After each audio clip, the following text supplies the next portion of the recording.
Welcome to the Flying Octopus podcast, offering a new perspective on Red Wings hockey, as well as all the important news from around the NHL. And now, here are your hosts, Tony Wolak, Devin Little, and Evan Sabrin. Hey, it's Carter Bear, and you're listening to the Flying Octopus podcast. Welcome to episode 92 of the Flying Octopus podcast. We've been off for a couple weeks, guys, because, well, life happens, but we're trying to come back here with a bang, and we got one of our favorite guests here. It is the second time on the show.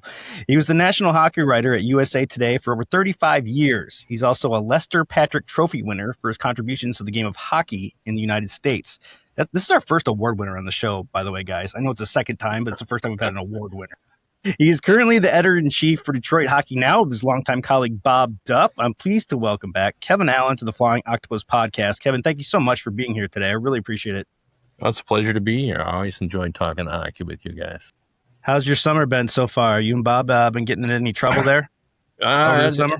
No, I think we've been kind of shocked by the developments, and so we've probably had to work more than we thought we would, but I think that's okay. And I've moved to my lake house permanently now, so I've gotten myself too far away from Little Caesars Arena, but other than that, I'm quite happy being out on the lake. So God, I'm jealous. We don't have those out here where I live. That's the one thing I miss about home, man, is the lakes. Those were my favorite times during the summer. Well, let's dive in now with some of the Red Wings talk that we wanted to get to today. Kevin, it's been a little over 2 months now since Dylan Larkin requested a trade. We all know that Steve Yzerman, stepped down from the general manager position, but where do you think things stand today in regards to Larkin, Yzerman, and the Red Wings organization overall as a whole? Well, it was really a shocking turn of events. I had spoken to a really good source at the league level who thought that Yzerman was safe. And, when he certainly got through the draft and free agency, no one suspected what was about to occur. And, we're probably never going to know exactly what happened, but the best guess probably was that there was a meeting with Chris Illich and Steve Yzerman, and they weren't on the same page. I'm guessing, and this is a total guess, not a report, but I'm guessing it was over Dylan Larkin and how that was being handled. And I wouldn't want to speculate about who had what position, but we kind of know Steve Yzerman's position. His feeling is Larkin has a contract. It would be difficult for them to trade him and accept futures. We all know about the probability of getting players out of the draft. That would be hard for a franchise like the Red Wings to have to take that and count on players that they may not be able to see for 2 or 3 years. And, given what a weak offensive team they are, to lose a 3 or 5 consecutive 30-goal score. And, to put an exclamation point on how valuable Larkin is. Not everybody loves his total game, but there are only 3 players who have scored 30 or more goals for the last 5 years. The first 2 are Draisaitl and McKinnon, and the third is Dylan Larkin. Everybody else has had a year where they didn't score 30. So, you can say what you want about whether Larkin is a 1C or a 2C, but he's pretty valuable to the Red Wings. I remember when Lalone was the coach here, he said at one point that what he had learned most since he started coaching the Red Wings is that the offense goes through Dylan Larkin at all times. And that's certainly been the case. So, the new guy comes in and he doesn't have an easy task. I think it's tricky because I think he's got to sort of figure out how Chris Illich, the CEO, views the Larkin situation. He's got to try to get something out of him, out of trading him that's going to, help this team, because I don't know that they can afford to go 11 consecutive seasons, or they at least have to be competitive to get in the playoffs. And then, there's the other element where he has to go in and try to convince them, and maybe you shouldn't leave here. So, and now on top of that, he's got all kinds of other issues to deal with, the Edmondson issue, the DeBrincat issue. So he's inherited, whoever it will be, a mess, and he's got to try to clean it all up. We've seen now that it's been reported that Chris Illich has hired an outside research firm to help assist in the new general manager hire. What are your thoughts on that, and what kind of approach? Obviously, we're seeing that they might go in the direction of an analytics style of management moving forward. What are your thoughts on that, and what have you heard as far as who they're looking at and whose names are out there? Well, I think first and foremost, it means it's going to take even longer. It really took them 2 weeks to even get started. I mean, as soon as you didn't hear any names being mentioned, then you knew they hadn't even begun to develop a list because nothing comes out of a Red Wings organization through Yzerman. Nothing comes out through Chris Illich. That's just the way they are. However, when people apply for jobs and when teams give permission to speak to their employees, those names always come out because it's good for those teams to show their fan base that they've got guys that are desirable, and it's good for the candidates themselves to be mentioned as possible candidates. So those names always come out. So when nothing came out, you knew they weren't doing anything. And now all of a sudden we have a law firm that's putting together a list. And, the reason they needed that was because, it's not the way they usually do business in the NHL. You call around, talk to the people who've been around the game a long time.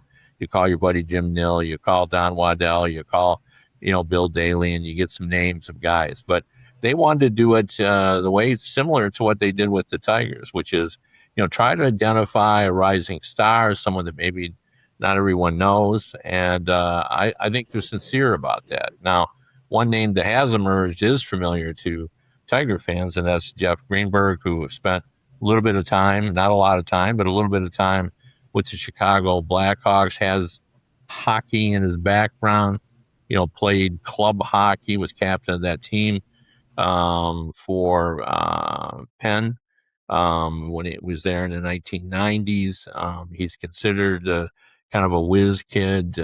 He oversees and the analytics department with the Tigers. They do a good job. The only caution I have for that, because I'm bullish on it. I think what we've done here hasn't worked in Detroit, so why don't you try something a little bit different? But hockey is not baseball. Baseball is completely data based. Analytics works better in baseball than it does in hockey. I think where it's worked best when you talk to the people who are involved in the game is actually in the game preparation. Pairings, what certain pairings work with certain lines. That's now so advanced in terms of the breakdowns on that the coaches have a really good idea going into a game, who they should play together and against what lines and so forth, and who's playing well and how they perform, all based on data. But it's going to be interesting to see how that works. But I just have a feeling that Jeff Greenberg will be involved in some way, shape, or form, like whether he's the director of hockey operations and then he hires a hockey guy, because you still need the eye test to go along with it. And I don't think he's willing to give up his seat at the baseball table with the Detroit Tigers. So I wouldn't be surprised if he has sort of a dual role and we have someone else that comes with it. So, Kevin, let me ask you this. Obviously, the Red Wings haven't made the playoffs in quite some time. How much pressure do you think is on Chris Illich to get this hire right and or succeed immediately with this new general manager and get this franchise back on track? Yeah, that's really an important question. I do think there's some pressure on the team because, as I said prior to us, coming on this podcast, and when we were just talking, there's a tremendous amount of anger with the fan base here. A decade is a long time, especially coming on the heels of making the playoffs for 25 consecutive years. And, there was a lot of discussion when that ended that, they worked too hard to maintain that. Now, all of a sudden, I think the fan base thinks maybe we should have worked harder at maintaining that and doing that. And, this is a team that, there's some promise here, but not as much as you would think there would have been by this time. And by that, I mean, trying to build through the draft, I'm not even sure that's possible anymore. Not with 32 teams, not with the probabilities that we now see in the draft world, where, if you pick in the first 15, 83% chance of getting a player that will play in the league. Second half of the first round, 50 to 55%. That's not good odds. This is not the NFL. Second round, 34%. Any round after that, 10%. So you're getting 1.9 players per draft year. So, after 6 years, you've added 12 players, really. Maybe a little more, maybe a little less, depending on how lucky you are. And you see how it goes. So I think they're going to have to, have a different approach going forward. And I think the models I would look at are the Vegas Golden Knights, who I wouldn't say they hate the draft, but they have a different viewpoint of it, and the Florida Panthers, in terms of they see draft picks as being valuable because of what they might be able to trade them for, not for the players they can draft. And talking to the general managers of those teams, the way they view it is, we feel we get better value by moving those picks. We get players that we know or feel strongly will help us now, not 3 years from now, or not knowing, taking youngsters that whether they'll even play for us. So I think there's got to be a mix there. I think you do have to try to get younger players. We've seen how the infusion of youth with, let's just use Montreal, for example. They've got a lot of younger players. They've got a lot of fast younger players. And, not only, can you upgrade your skill set, but I think you upgrade your enthusiasm, your passion, your drive. There's nothing better than bringing a bunch of youngsters in who are just fired up to be in the league. So I think you're going to, the new approach for whoever comes in should be like a hybrid of, we're still going to concentrate on the draft and try to get that right. But, we're going to try to utilize draft picks as well to try to get in proven players. And to do that, of course, you've got to, again, make Hockey Town a destination point for free agents, which it is not right now. Like, nobody wants to play in Detroit because the team is so poor. Kevin, next question's coming from me. And before I get there, thank you for being with us. Good to see you after all these years. My question, you mentioned the difficulty of the task that the next general manager has in front of them. And you also just mentioned the fact that that Detroit isn't really a destination like it used to be. When I think about the situation, the word that comes to mind is funk. I think that there's a real funk surrounding the organization and the team right now. My question to you is, do you think that funk, as I put it, has a potential to creep into the locker room? And what do you think the team's most important players think of just where the organization's at right now? Because there's no way they're naive to everything going on right now. Yeah, I like the word. I think funk is an accurate assessment. They're in a funk. There's no doubt about it. To be honest with you, I think the key players, so you're talking about Cider and Edmondson, Illich, DeBrincat, maybe some of the younger players. We'll throw Marco Casper in, despite the fact that, he was a little disappointing in his goal production last year. They're probably thinking pretty much the same thing Dylan Larkin was. Like, boy, we're out here, we're working hard, and we don't seem to be getting anywhere. We need more help. And, is it going to come? So I'm guessing there is some frustration with everybody within the organization. And, I certainly, the Eiserman regime didn't like how things were going either. And, some of the, their fingerprints are on some of the mistakes that have been made, but not all of them. If we're going to go to and do a deep dive, you got to start with the fact that they had no lottery luck. There's a big difference in picking in the top 3 and 6, or the top 7 or 8, and getting it up to 15. And you can make an argument that Eisenman probably should have let this team suffer a little bit longer to get some better earlier draft picks as well, because he got some good picks right off the bat with Cider. That was a great pick by Yzerman. He's finally getting the recognition for being, the defenseman that he is, and getting the 60 points on topping of his durability and his defensive prowess.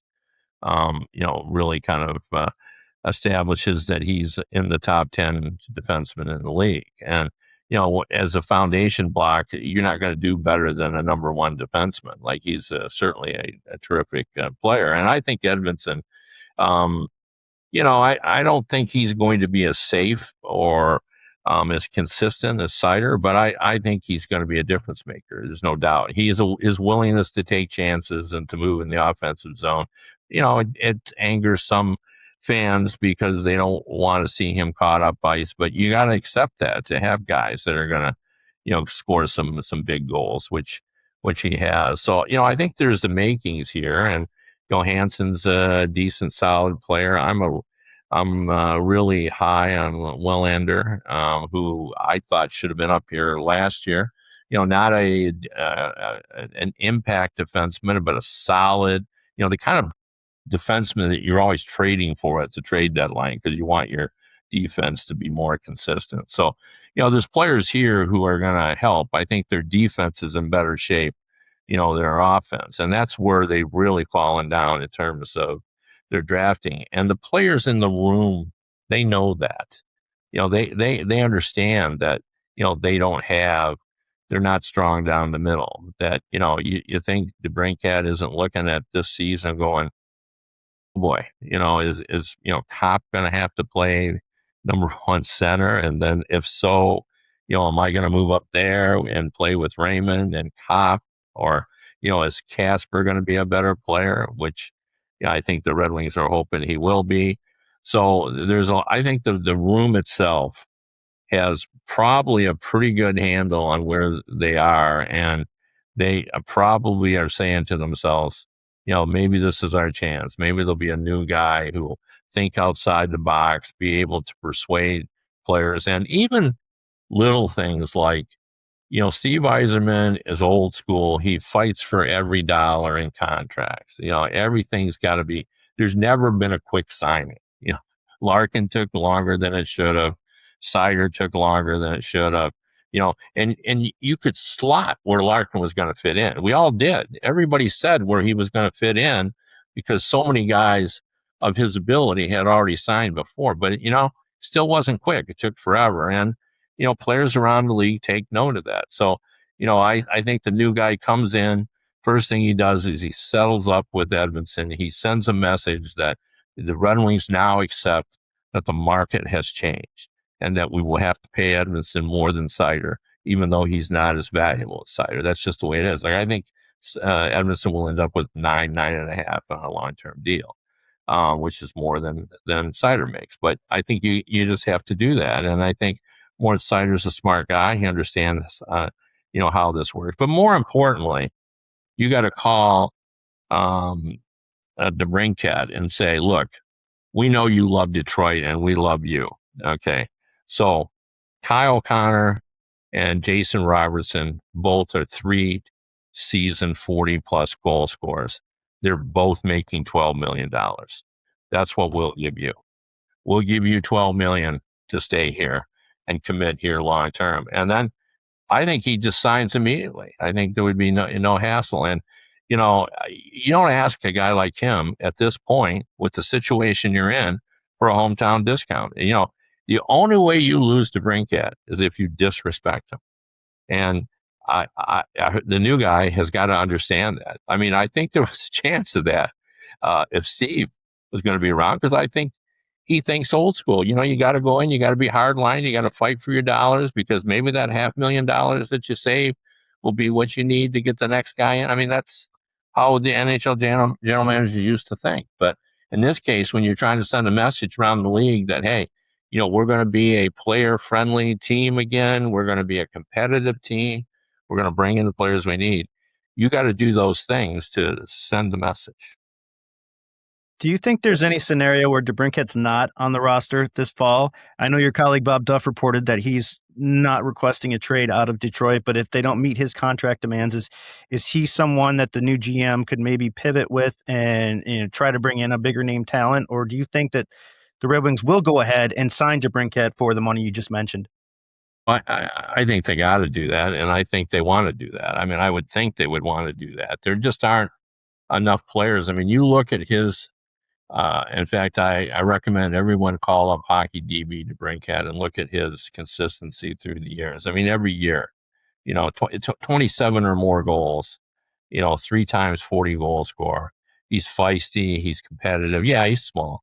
He's not going to go in and run anybody, but, quick release, scores big goals, can play with a highly skilled player. Like he and Raymond will be fine together if you get them anything close to a reasonable center. So I think they have to get him signed. I think he wants to be signed here. I think he really appreciates being home, having his wife's mom and dad and his mom and dad in the area. That he's a family-oriented guy. I don't think he's a guy that likes to go and start all over again. I don't think he appreciated the time he was in Ottawa.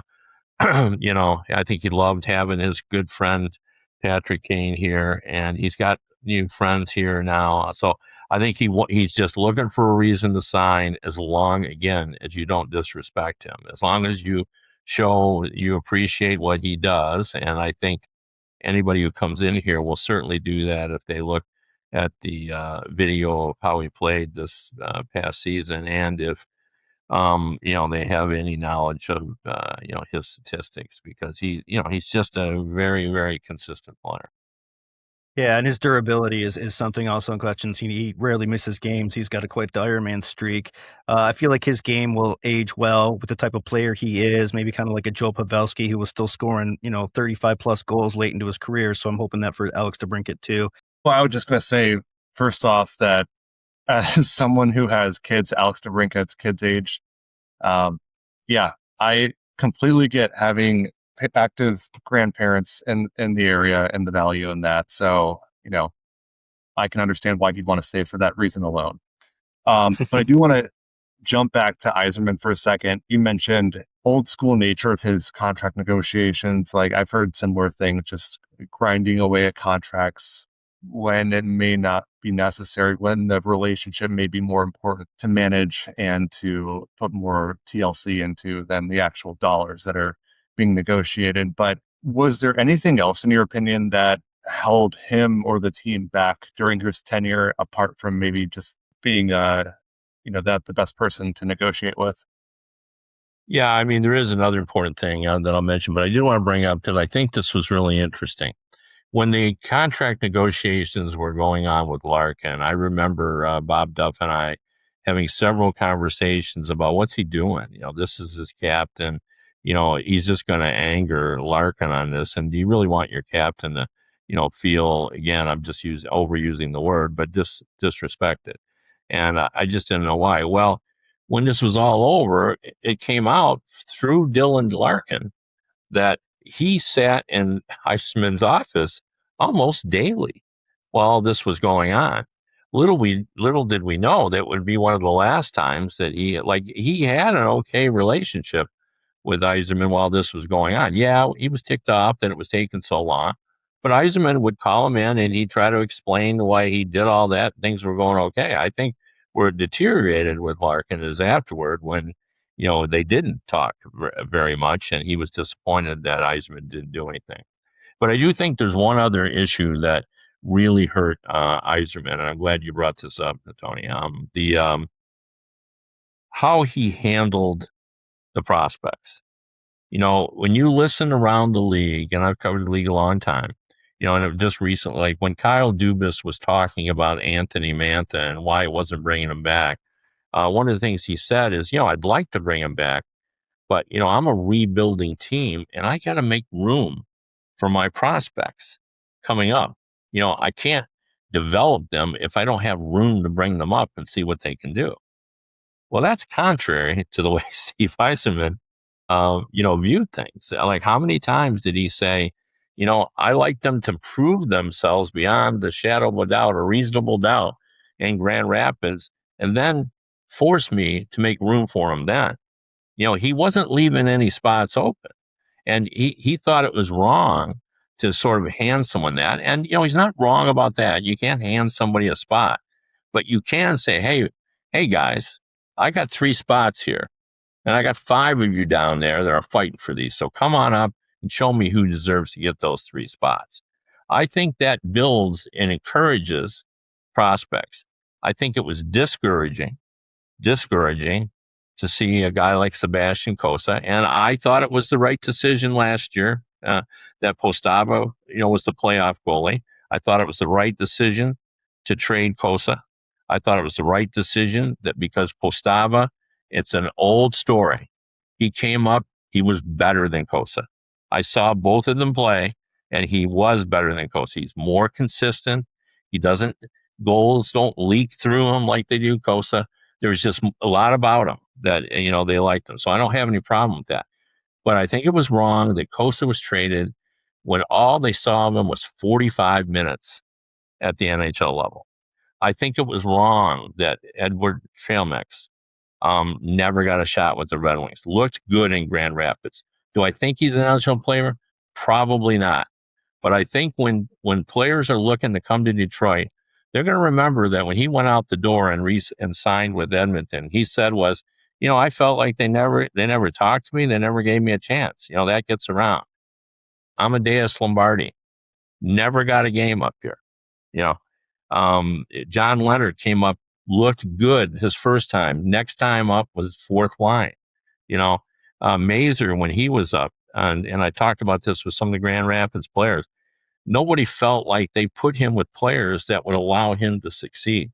So I think a lot of the things that hurt Eisman, one of them was that. I think, there should have been, if you're going to build through the draft, you got to create an environment that encourages those younger players, that fires them up, that tells them, believe that you're going to get a chance if you just work hard.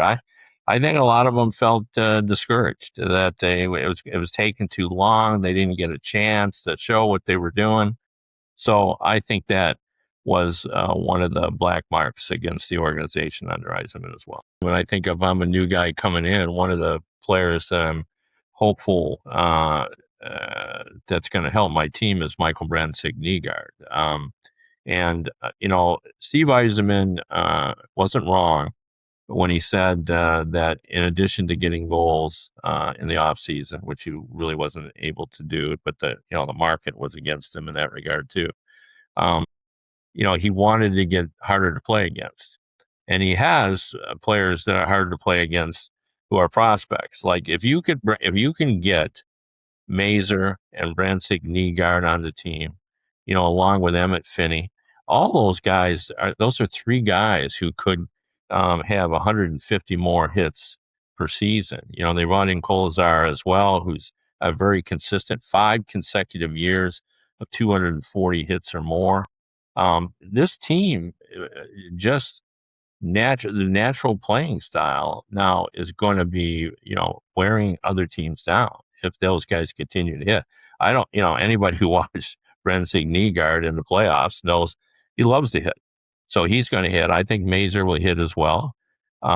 Finney's going to create some hits. And we all know, that's what's lost about Casper because everyone's so disappointed that he didn't score goals last year. But there he was again, leading the team in hits, 185 hits or somewhere in that vicinity. And so I think the team with these younger players coming in is going to be harder to play against. I also think, it's funny because Max Boltman and I have debated this too, and he disagrees with me. But I think Nygaard is going to score.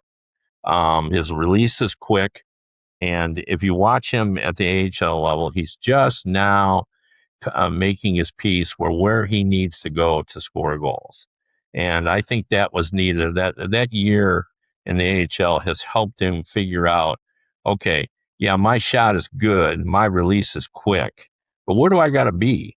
to score goals with those abilities, and I think he's going to figure that out. I would love to see a line like if Casper doesn't have to play number one center, and I say that kind of rolling my eyes, but anything is possible the way they are situated now. A third line with Casper and Nygaard and Emmett Finney or Mazer, that could have 450 hits. Or Kolazar could be on there, but if you can have Kolazar on the fourth line, and the thing about Kolazar that I think is lost on people is, this is not a tough guy of old. This is a guy that plays all the games and contributes, and plays 12 minutes. This is not a guy that's going to play 5 or 6 minutes. So he's going to be on the ice. He'll contribute. I think he can get 7 or 8 goals, and help there. So I think that was a big pickup. I really do. So I think those younger players, I don't know that here's my problem though. I don't know that there's any room for Sandin Pellikka. And because and again, this is a little bit Yzerman's fault, because he's gotten to the point where, William Wallander is out of, he has to go through waivers. Never got up here, never got a chance to play. We don't really know where he's at. So, and I think there's a good chance he would be picked up if he has to go through waivers. So I think with that, I think the thought process will be send down Sandin Pellikka. We liked what he did offensively last year. They really did. And, they like his instincts. They like his hockey IQ. What they didn't like is that, and everybody saw it, he was overmatched defensively. And I think they feel like if they could send him down at the beginning of the year, and then give him another 20 or 25 games, somebody will get hurt, and then they can sort of bring him up. You don't want him as a 7 or 8 defenseman. He's either got to play or he's got to go to the AHL.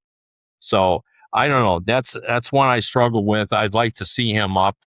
I think he learns more up here than he does down there. The other thing I'm a little worried about is they got to be careful. Like when you try to make somebody like him better defensively, sometimes again, and I've used this word too much already, but you discourage, the offense in him. You don't want to do that because he has good instincts. He's, the one thing about Cider, if I have a criticism, and I usually don't, but if I had to come up with one, he has trouble getting the puck through the shot blocker. Sandin Pellikka has no trouble doing that. If you look, he always finds a way to get his shots through, and it's sort of an instinctual thing. You sense when the guy's going down and all that. So I think he could learn more by being up here. So I'd like for them to figure out a way to do it. Does that mean moving somebody in training camp? Is it see what you can get for Justin Falk? I don't know. I don't have a good answer, but I would like to see him. For what it's worth, I think the same thing about Sandin Pellikka, especially with Falk and Cider occupying the power play quarterback slots. There's really no reason for him to be up with the Red Wings if he's going to be competing maybe for the number 6 slot on defense, whereas he can play, 20, 25 minutes in Grand Rapids, add some strength, add some experience, and hopefully come back a better player. But I know we've been keeping you for a little bit, so I do want to ask one final question. And for those who don't know, though probably mostly everyone knows, Kevin is an author as well as a columnist for the Red Wings. And actually I have one of his books right here on my bookshelf, 100 Things Red Wings fans should know and do before they die. And it's a great history of the Red Wings, going back to their days, just joining the NHL. And Kevin, you've been covering the team for, a little while. You've been around the game for a little while. For the new generation of fans who are following the Red Wings, following the NHL, who is one player from the past that newer fans may not know about, but they should know about? That's a great question. I guess I would ask, do you want me to go, in the Wayback Machine, and a guy that maybe they don't even know, or someone who I think, maybe I'll give you two. I'll give you a modern guy who probably is bigger in Red Wings lore than people realize, even bigger than I realized until I wrote a book with him. And that's Darren McCarty. I'm still amazed at the crowds he can draw. He does stand-up comedy now. After I did his book with him, he was doing a private show, and he just called me out of the blue and said, I really need someone to go with me to this gig. And he said, we just come with me. And he goes, because, you can prompt me for all my stories because we just did a book together. And so I did that, and just the reaction of people. And when you look at, his importance, and I've talked about this a lot. Yzerman had his level of popularity that, couldn't be really described. It's still, it's certainly been tarnished by his managerial effort, but people don't all understand, that he played on one leg to win his last championship, and they know, that he changed his game under Scotty Bowman. He's just so big that, you can't usurp him. But when he was playing, even that grind line had their own power base. Like, Steve could intimidate, bully everybody in that locker room except those grind line guys. McCarty, Maltby, Draper, they had their own following. And even though, Maltby and Draper both were model citizen players, and McCarty was not.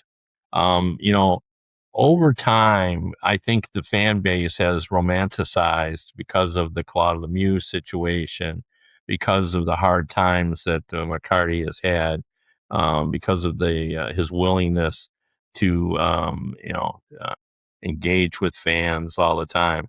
I think, if there was a pantheon of Red Wings heroes, I think McCarty would be in it.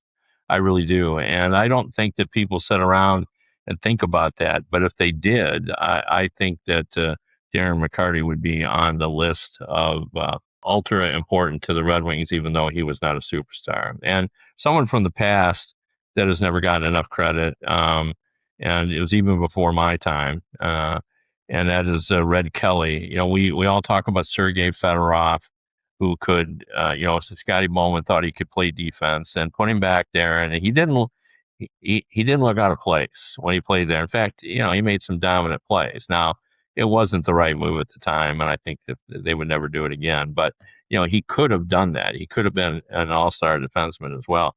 And Red Kelly, was a Norris Trophy caliber defenseman who went to Toronto and ended up, playing center. He did the reverse of that. And he was an unbelievable player and an unbelievable gentleman.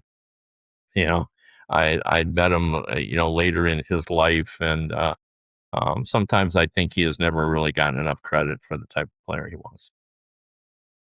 I love that, to hear about Darren McCarty, and as a 90s, growing up through the 90s, I still think the most iconic goal, when I think back and anyone asks me about Red Wings history, is his goal in the 97 Stanley Cup Finals where he walked Yanni Niinimaa. I still can't fathom where that came out of or whatever, but to me, that was one of those moments where I remembered exactly where I was, exactly what I was doing, and exactly what was going through my head when he did it, because that was probably one of the most amazing goals in Red Wings history. I do have one last question for you, and I do need you to use your crystal ball here. For Red Wings fans, let's look into the future. 6 months from now, what are we talking about with this team? Is there any kind of forecast you can give us that maybe has some optimism for the upcoming season for Red Wings fans? Yeah, I mean, I can, because I'm a student of history. And the one thing about hockey that's not true, for example, in the NBA, and but is true in the NFL, and also in baseball, and that is there are always surprises. And, history tells us there will be 5 or 6 teams that didn't make the playoffs last year that will make the playoffs this year. Now, look it up, as they say. There'll be, at least 5 teams. So, how would they do it? Well, they'll have to do it with goaltending, or their defense is going to have to be better than it was last season. Maybe it can be. I think Edmondson and Cider will be better for sure. And I think Justin Falk is going to help. He's a good transition guy. He's a veteran defenseman. Sherratt, though he takes a beating from the analytics folks, is credible. 230 pounds, makes a lot of hits, knows the way he's supposed to play the game. And Johansson has, I think, been one of the biggest surprises. Not everybody had, was sold on that he could play. He's probably too small. No, one of the most competitive players on the team. And, you can see on YouTube, people keep track of his little spinorama moves that he makes to get a puck out of trouble. I think he's here for the downs. I think McClellan, for as long as he is going to utilize him as well. So I think that defense could be better than you think, too. I just don't know where they're going to get the goals, and I keep looking for ways they're going to do it. I think the new guy is going to have to think outside the box. He's going to have to bring a third team in and somehow use those picks that he can get from Minnesota for Larkin, because I don't know that they're going to be able to talk Larkin into staying. We haven't talked about that, but that's going to be part of the deal. The new guy is going to go to Larkin's house, and they're going to sit in his living room, and he's going to say, hey, I'm not Steve Yzerman. I do things differently. This is what I think we can do. Now, a lot of people say, oh, he can't come back. Yeah, he can. America loves redemption story. They do. If he scores a bunch of goals and the team wins, 6 of their first 10, it'll be fine. So they got to make that effort, because they're a much better team with him than without him, because I don't know where they're going to get any goals. Like right now, let's do the math in our head. 31 goals down with Kane and Van Riemsdyk. Take out Larkin's goals, 65. Add in Edmondson's goals, 25. We're 40 down. 40 down from 239 that made us the 22nd best team in the league, the Detroit I'm speaking of. Now, here's the fact that no one ever talks about. To win in the playoffs, you need goaltending and defense. That's just a staple. It's been that way since 1917. But what we never talk about is to get in the playoffs, you got to score goals. The top 14 scoring teams in the NHL last year all made the playoffs. Every one of them. Only 2 that weren't in the top 16 scoring teams. And they were outliers. The LA Kings was one of them, and the Philadelphia Flyers with a lot of younger players. But that's the way it is every year. The year before, it was the same way. 14 out of 16. 14 of the top, I think, 17 scoring teams made the playoffs. To get into the playoffs, you got to score a lot of goals. That's it. So I went and looked, and what was the bottom level of those 14 teams? 265. So the Red Wings right now, if they're losing Larkin and they don't get anyone return its futures, they're 65 goals down from being, in that group. And now, again, that's not a fair projection, because some guys are going to score more than they did. Like Casper's not going to get 6 goals again, or whatever it was he had. It wasn't many. So anyway. So I think my optimism is history says weird things happen, teams get into playoffs, and, maybe they can be, Gibson in his last 44 games, even though he was just ordinary at the end, in those last 44 games, 9/11 save percentage, goals against average was competitive. There was a lot to like about him. I mean, you're going to have ups and downs if you're a goaltender, but over 44 games, that's a season now for a goalie. So over those last 44, he was one of the better goalies. He was a top 10 goalie. So if he does that again, who knows? In the great words of Chevy Chase, I was told there'd be no math today. I'm still trying to put all those numbers together, and that's a lot of goals. That's a lot of goals, Kevin. Yeah, just a lot of goals. Yeah, I can't thank you enough. I'm not, saying everything I said. I'm not bullish on their chances. I'm a bear when it comes to their chances of making the playoffs. Kevin, I can't thank you enough for joining us today. It's always a treat to me. You're one of the greatest hockey minds of our generation, and the stories you tell and the news that you relay and the way you do it with us is it's just fascinating for me, and we really enjoy and appreciate your time. Well, I'm happy to do it. You call me anytime. I'll come on anytime you need me.